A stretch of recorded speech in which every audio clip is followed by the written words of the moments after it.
उच्छंगराय नावाशंकर ढेबरा भारतीय स्वतंत्रता के सेनानी थे जो 1948 से 1954 तक सौराष्ट्र राज्य के मुख्यमंत्री रहे। सन 1955 से 1959 तक वे भारतीय राष्ट्रीय कांग्रेस के अध्यक्ष रहे। 1962 में वे भारत की तीसरी लोकसभा के लिए राजकोट से निर्वाचित हुए थे।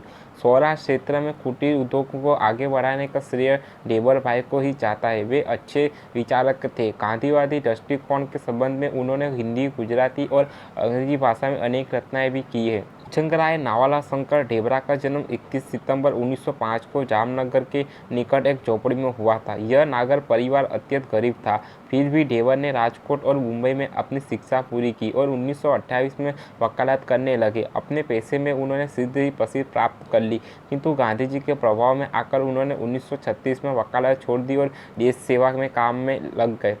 सरदार पटेल का भी उच्छंगराय नावाशंकर ढेबरा पर प्रभाव पड़ा। ढेबर भाई ने राजकोट रियासत के निकट एक गांव को अपना केंद्र बनाया और लोगों को संगठित करके अकाल पीड़ितों की सहायता में जुट गए।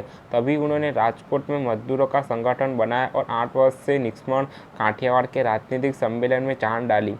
रियासत के दीवान ने उनके इन कामों में बहुत बड़ा डलाने का प्रयत्न किया, फिर भी ढेबर भाई राजनीतिक सम्मेलन करने में सफल हो गए, जिसमें सरदार पटेल ने भी मांग लिया था। सन 1947 में राजकोट रियासत ने ढेबर भाई को उनकी राजनीतिक गतिविधियों के कारण गिरफ्तार कर लिया था, परंतु जन आंदोलन के दबाव के कारण वे शीघ्र ही रिहा कर दिए गए। लेकिन विरासत में प्रशासनिक सुधारों के लिए उनका आंदोलन जारी रहा। सन 1938-1939 में इसके लिए सत्याग्रह आरंभ हो गया, जो राजकोट सत्याग्रह के नाम से प्रसिद्ध है। इस सिलसिले में गांधी जी को अनशन करना पड़ा था, तब कई सत्याग्रही के पक्ष में निर्णय हुआ। ढेबर भाई 1941 के व्यक्तिगत सत्याग्रह और 1942 के भारत छोड़ो आंदोलन में भी गिरफ्तार हुए।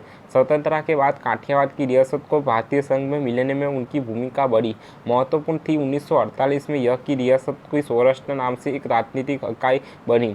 ढेबर भाई यहाँ के मुख्यमंत्री बने। उनके मुख्यमंत्री में सौराष्ट्र में अनेक सुधार हुए। ग्राम पंचायतों का गठन हुआ, शिक्षा की सुविधा बढ़ी, लोगों को पेयजल उपलब्ध कराया गया और सार्वजनिक भूमि सुधार के ऐसे कानून बने जिसमें खेतिहरों के हितों की रक्षा हुई।